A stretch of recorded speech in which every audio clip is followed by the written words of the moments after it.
तो आज हम लोग RTE 2009 के बारे में जानेंगे। निःशुल्क एवं अनिवार्य शिक्षा का अधिनियम 2009, right to children to free and compulsory education act 2009, RTE संसदीय कार्यवाही। साथियों, पहले राज्यसभा से यह पारित हुआ। राज्यसभा से पारित की तिथि कब है? 20 जुलाई 2009। कब है? 20 जुलाई 2009 जो राज्यसभा में पारित हुआ। फिर लोकसभा में यह पारित हुआ 4 अगस्त 2009 को। कब हुआ लोकसभा में पारित? 4 अगस्त 2009 को। तत्कालीन राष्ट्रपति कौन थे उसमें? प्रतिभा देवी सिंह पाटिल। कौन से मंजूरी कब मिला? 26 अगस्त 2009 को। ठीक है, लोकसभा में 4 अगस्त को और राष्ट्रपति से 26 अगस्त को। इसे लागू होने की तिथि क्या है? 1 अप्रैल 2010। 1 अप्रैल 2010, लेकिन जम्मू कश्मीर को छोड़ करके उस समय।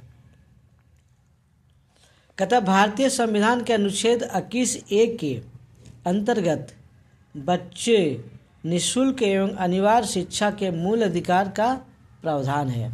भारतीय संविधान के अनुच्छेद 21(a) के अंतर्गत बच्चों को निःशुल्क और अनिवार्य शिक्षा का मूल अधिकार का प्रावधान है। कहता है भारत साथियों 135वां देश बना है ना। भारत 135वां देश बना जहां निःशुल्क एवं अनिवार्य शिक्षा को मौलिक अधिकार घोषित किया गया है। भारत विश्व में 135वां देश है जहां शिक्षा को निःशुल्क और अनिवार्य शिक्षा का मौलिक अधिकार घोषित किया गया है।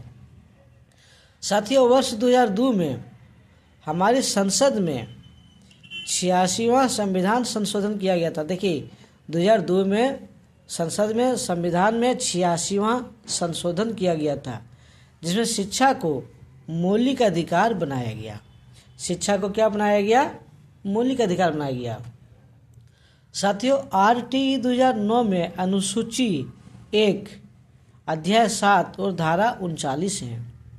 आइए देखते हैं। अध्याय 1, 2, 3, 4, 5, 6, 7 है और इस अध्याय का क्या नाम है? पहला अध्याय में है प्रारंभिक शब्दावली। शब्दावली का क्या अर्थ है?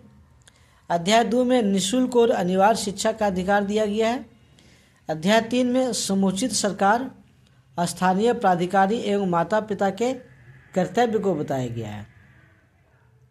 अध्याय 4 में विद्यालयों एवं शिक्षकों का उत्तरदायित्व बताया गया है। अध्याय 5 में प्रारंभिक शिक्षा का पाठ्यक्रम और उसका पूरा किया जाना दिया है। अध्याय 6 में बालकों के अधिकारों का संरक्षण दिया गया है। अध्याय 7 में आपका प्रकीर्णन दिया गया है। आइए देखते हैं। अध्याय 1 कहता है प्रथम अध्याय में शब्दावली के अर्थ दिए गए। प्रथम अध्याय में क्या दिया है? शब्दावली का अर्थ दिया गया है। देखिए, बालक का अर्थ है 6 से 14 वर्ष के बालक एवं बालिका। बालक का क्या अर्थ है? 6 साल से 14 साल के बालक एवं बालिका। दिव्यांग बच्चे 6 से 18 वर्ष के दिव्यांग बालक एवं बालिका। प्रारंभिक शिक्षा कक्षा 1 से 8वीं तक। साथियों, अध्याय 2 में क्या दिया है? इसमें निःशुल्क एवं अनिवार्य शिक्षा का अधिकार वर्णन है। धारा 3 से 6 से वर्ष 14 वर्ष के बालक किसी आसपास के विद्यालय में निःशुल्क और अनिवार्य शिक्षा पाने का हकदार होगा। देखिए, धारा 3 से 6 में क्या दिया है? 14 वर्ष के बालक या बालिका किसी आसपास के विद्यालय में निःशुल्क और अनिवार्य शिक्षा को पाने का हकदार होगा। धारा 4 में किसी विद्यालय से न जुड़े या बीच में स्कूल छोड़ चुके वैसे बच्चे जो ड्रॉप आउट है, बालकों को उनकी उम्र के अनुसार कक्षा में प्रवेश मिलेगा। प्रवेश लेने के बाद 14 वर्ष की उम्र तक प्रारंभिक शिक्षा पूरी न होने पर आगामी वर्ष में उसकी प्रारंभिक शिक्षा पूरी करवाई जाएगी। धारा 5 में कहता है शिक्षा पूरी करने के लिए विद्यालय में व्यवस्था नहीं है तो अन्य विद्यालय में जाने के लिए बालक को टीसी प्राप्त करने का हक रहेगा। अध्याय 3 कहता है समुचित सरकार, स्थानीय प्राधिकारी एवं माता पिता के कर्तव्य। कहता है धारा 6 के अनुसार 3 वर्ष के भीतर की अवधि में प्रत्येक 1 किलोमीटर की परिधि में प्राथमिक विद्यालय खोलना एवं प्रत्येक 3 किलोमीटर की परिधि में मध्य विद्यालय की स्थापना करना।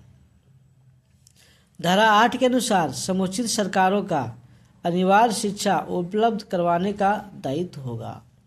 धारा 10 के अनुसार अभिभावकों के कर्तव्य, प्रत्येक माता पिता और अभिभावक का यह उत्तरदायित्व होगा कि अपने आसपास के विद्यालयों में अपने बच्चों को प्रारंभिक शिक्षा उपलब्ध करवाएंगे। साथियों, अध्याय 4 में क्या बताया है? इस अध्याय में विद्यालय एवं शिक्षकों के उत्तरदायित्व का वर्णन है। इसमें विद्यालय और शिक्षकों के उत्तरदायित्व का वर्णन है। कहता है प्राथमिक कक्षा के लिए न्यूनतम 30:1 यानी कि 30 छात्र 1 शिक्षक और अधिकतम 40 छात्र 1 छात्र शिक्षक का अनुपात होगा। न्यूनतम कार्य दिवस कितना होगा? 200 दिन। प्रारंभिक कक्षा के लिए प्रति शैक्षणिक वर्ष 800 शिक्षण घंटे होंगे। कितना? प्राथमिक कक्षा के लिए 1 to 5 के लिए। और उच्च प्राथमिक कक्षा के लिए शिक्षक अनुपात यानी कि 6 to 8 के लिए 35:1 होगा। और इसका कार्य दिवस कितना होगा? 220 दिन होगा। कितना होगा? 220 दिन होगा। प्रति शैक्षणिक एवं वर्ष शिक्षण घंटों की संख्या 1000 होगी। साथियों, अध्याय 5 में इसमें पाठ्यक्रम का वर्णन किया गया। क्या किया? पाठ्यक्रम का।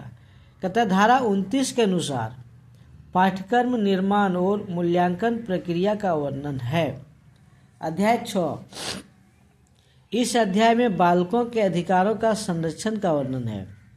धारा 31 के अनुसार बाल अधिकार संरक्षण आयोग के अधीन यह आयोग बालकों के शिक्षा के अधिकार की मॉनिटरिंग करेगा।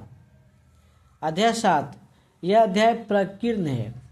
धारा 35 के अनुसार केंद्र सरकार, राज्य सरकार की और राज्य सरकार स्थानीय प्राधिकारी को मार्गदर्शन कर सकेगा। साथियों, आपको हमारा चैनल कैसा लगा, हमारा कंटेंट कैसा लगा, कमेंट करें। हमारा चैनल को सब्सक्राइब करें, लाइक करें, शेयर करें और इसके नेक्स्ट वीडियो को देखने के लिए हमें फॉलो करें। धन्यवाद।